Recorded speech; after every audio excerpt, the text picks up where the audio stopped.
قبل أن نتحدث مع الزميل تيسير علوني نعود ونذكر بالخبر العاجل حيث وهو أول من دشن التقتيل الجماعي في البوليدة والمدية وفتح 1756 مركز للتعذيب وصاحب المقود Guerre civile, pays des mille et mille nuits, pour voir qu'une nuit, le petit sont lui qui fuit, car ici, comme sonnent les 12 coups de minuit, de loin, j'entends un cri, un triste cri, une mère qui prie, qui pleure son enfant chéri, car ici, comme sonnent les 12 coups de minuit, guerre civile, pays des mille et mille nuits, pour voir qu'une nuit, le petit sont lui qui fuit, car ici, comme sonnent les 12 coups de minuit, de loin, j'entends un cri, un triste cri, une mère qui prie, qui pleure son enfant chéri, car ici, comme sonnent les 12 coups de minuit. Alors, merci. Je me présente d'abord, je m'appelle Zineb El Razoui, je suis militante du mouvement du 20 février au Maroc, un mouvement qui lutte pour une vraie démocratie au Maroc. Je suis cofondatrice du mouvement du Mali, le mouvement alternatif pour les libertés individuelles au Maroc, qui a maintes fois subi la répression du régime. Je suis une journaliste au chômage au Maroc après la fermeture du support où je travaillais par le régime et dont voici le directeur, qui est l'auteur d'un livre censuré au Maroc parce que c'est un livre qui parle du roi du Maroc et qui est un homme accusé qui vient d'être inculpé il y a quelques mois pour le vol d'un ordinateur qui lui appartient et j'ai été inculpée du même coup avec lui pour prostitution. Voilà.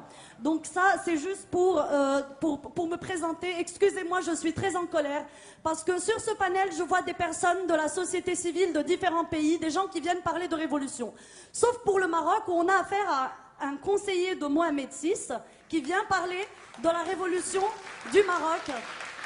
On a monsieur Driss Yazami qui est le conseiller de Mohamed VI qui est là pour parler de la révolution au Maroc, qui a parlé de choses très littéraire et très généraliste et qui a escamoté réellement ce qui se passe au Maroc. J'aimerais vous répondre point par point.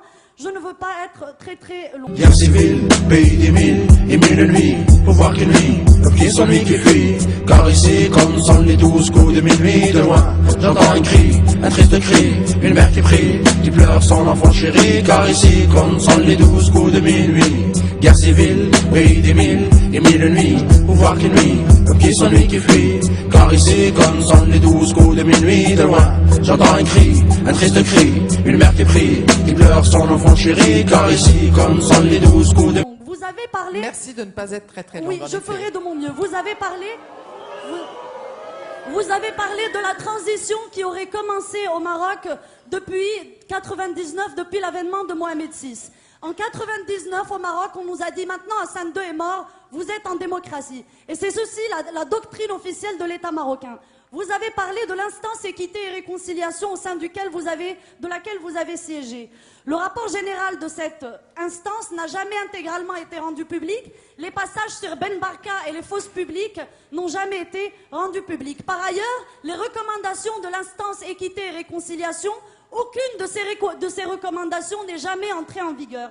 Vous avez parlé de la Moudawana, du code de la famille. Moi, en tant que femme marocaine, j'explique que ce texte est tout sauf égalitaire. J'hérite toujours la moitié de ce que vous, en tant qu'homme marocain, héritez, même si je paye mon café au même prix. Moi, en tant que Marocaine athée, l'État du Maroc m'interdit d'épouser l'homme de mon choix. Cet homme est obligé de se convertir à l'islam et je passe d'autres inégalités. Je parle aussi de...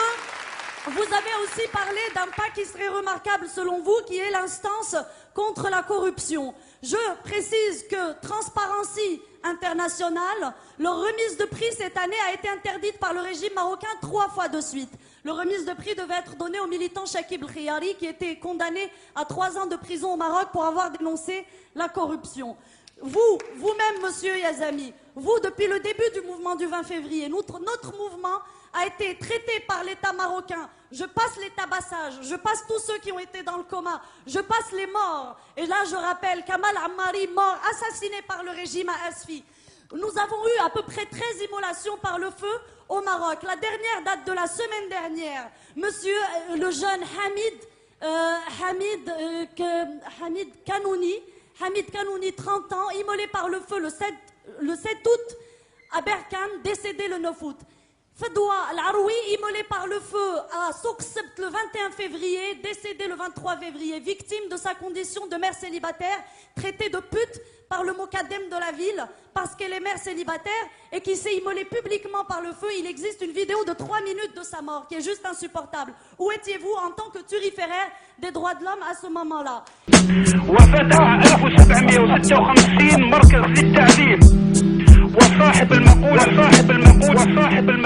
Guerre civile, pays des mille, et mille nuits, pouvoir qui nuit, peuple qui s'ennuie, qui fuit. Car ici, comme sonnent les 12 coups de minuit, de loin, j'entends un cri, un triste cri, une mère qui prie, qui pleure son enfant chéri. Car ici, comme sonnent les 12 coups de minuit, guerre civile, pays des mille, et mille nuits, pouvoir qui nuit, peuple qui s'ennuie, qui fuit. Car ici, comme sonnent les 12 coups de minuit, de loin, j'entends un cri, un triste cri, une mère qui prie, qui pleure son enfant chéri. Car ici, comme sonnent les 12 coups de... Et je passe le reste. Le 15 mai, le dimanche 15 mai, nous avons été tabassés aux portes de Rabat. Nous avons été manifestés contre le bagne secret de Temara, qui figure dans les rapports de Human Rights Watch, d'Amnesty International, la prison verte de Temara, qui est un secret de Polichinelle, où des centaines ou peut-être des milliers de personnes sont passées, avec des témoignages de personnes qui ont été violées par des tessons de bouteilles, des enfants en bas âge. Et là, il y a le fils, comment il s'appelle, l'islamiste là, le fils, enfin vous connaissez son cas, sa mère n'arrête pas de le dénoncer. La Grande-Bretagne a dédommagé monsieur Mohamed Binyam, un Éthiopien qui s'est fait taillader le pénis à Temara. Et le Maroc continue de dire que cette prison n'existe pas. Vous-même, le 15 mai, vous êtes allé dans cette prison au moment où nous devions manifester sur les ordres de l'État marocain et vous avez dit que vous n'avez rien constaté. Alors que cette prison existe dans les rapports et les témoignages. Et vous le savez très très bien. D'accord? Donc maintenant, j'aimerais que vous nous disiez si le bagne de Temara existe ou pas. J'aimerais bien que vous répondiez sur ça. Pour ne pas faire long, vous êtes le conseiller de Mohamed VI, 7e monarque, 7e tête couronnée la plus riche du monde après les monarchies pétrolières d'Arabie Saoudite. Mais quand vous ramenez le PIB de ces pays au PIB marocain, vous le retrouvez vite en tête. Ce monarque que vous dites qui est là depuis 14 siècles. Jusqu'à récemment, il possédait 60% de la capitalisation boursière marocaine. Il est dans l'agroalimentaire, dans la téléphonie, dans les assurances, dans l'immobilier, dans l'hôtellerie. Il est partout. D'accord? Quelle est la différence aujourd'hui entre Ben Ali et Mohamed VI? Est-ce qu'on aurait reçu un conseiller de Ben Ali pour parler de la révolution tunisienne? Est-ce que ça se serait passé? Guerre civile, pays des mille, et mille nuits, pouvoir qui nuit, peuple qui s'ennuie, qui fuit. Car ici, comme sonnent les 12 coups de minuit, de loin, j'entends un cri, un triste cri, une mère qui prie, qui pleure son enfant chéri. Car ici, comme sonnent les 12 coups de minuit, guerre civile, pays des mille, et mille nuits, pouvoir qui nuit, peuple qui s'ennuie, qui fuit. Car ici, comme sonnent les 12 coups de minuit, de loin, j'entends un cri, un triste cri, une mère qui prie, qui pleure son enfant chéri. Car ici, comme sonnent les 12 coups de... D'accord? Donc, vous, juste pour conclure, la constitution marocaine est un simulacre. C'est une constitution qui consacre l'islam religion d'État, le droit divin, où il n'y a pas d'égalité homme-femme. Est-ce que vous pouvez conclure, Zineb, Je vais conclure très rapidement. Où il n'y a pas... D'accord? Cette constitution n'a pas été faite par une constituante comme le demandait le peuple marocain. Elle a été faite par 18 personnes, dont vous, qui ont été nommées par le roi, qui n'ont aucune légitimité de représentativité du peuple marocain. C'est une constitution cocotte-minute, concoctée en 3 mois dans les arcanes du palais royal. On a eu 10 jours pour la voter, pour la soumettre à référendum. Elle a été votée à 99% de oui, ce qui est un score digne de la Corée du Nord. D'accord? Donc, ne venez pas nous parler de démocratie, monsieur le conseiller du roi. Ok, voilà. Merci Zineb.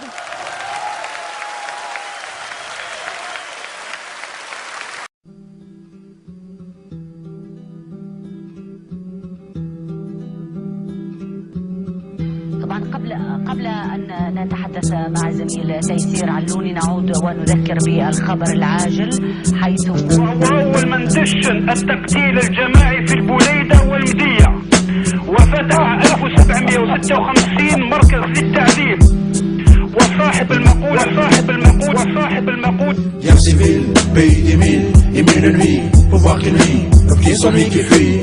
Car ici, comme sonnent les 12 coups de minuit, de loin, j'entends un cri, un triste cri, une mère qui prie, qui pleure son enfant chéri. Car ici, comme sonnent les 12 coups de minuit, guerre civile, pays des mille et mille nuits, pouvoir qui nuit, le petit sans lui qui fuit.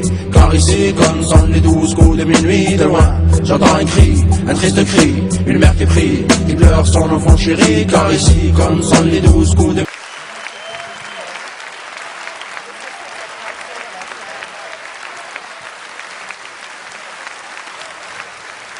Bon,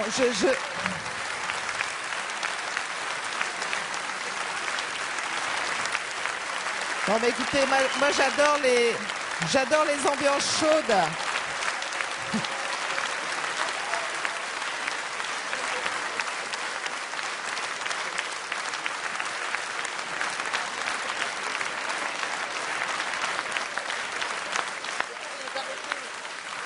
Bon, s'il vous plaît. Ouh.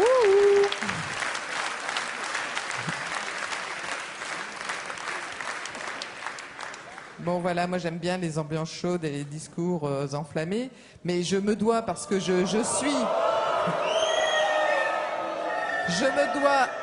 dois de vous dire deux mots sur les raisons pour lesquelles Driss Eliazami est ici invité à ce panel sur les révolutions arabes. Driss Eliazami, il est non seulement le président du Conseil national des droits de l'homme au Maroc, il est également le président de la Fondation euro-méditerranéenne pour les droits de l'homme, et c'est une personnalité tout à fait incontournable avec laquelle le groupe des Verts, depuis de très nombreuses années, a mené des combats extrêmement essentiels, très importants, et qui a été toujours aux côtés du groupe des Verts au Parlement européen pour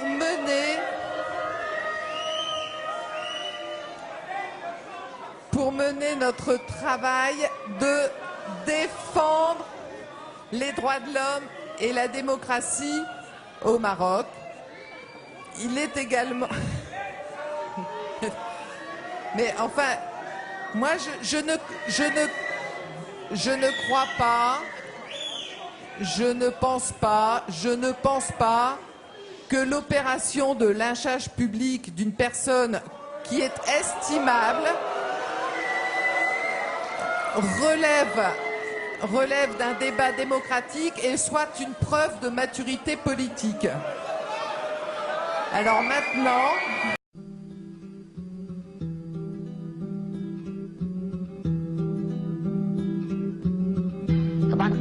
قبل أن نتحدث مع زميل تيسير علوني نعود ونذكر بالخبر العاجل حيث وهو أول من دشن التقتيل الجماعي في البوليدة والمدية، وفتح 1756 مركز للتعذيب.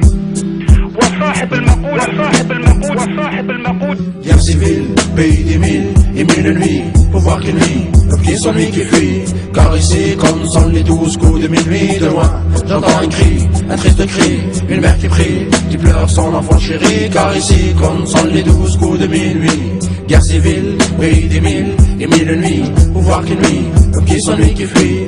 Car ici, comme sonnent les 12 coups de minuit, de loin, j'entends un cri, un triste cri, une mère qui prie, qui pleure son enfant chéri. Car ici, comme sonnent les 12 coups de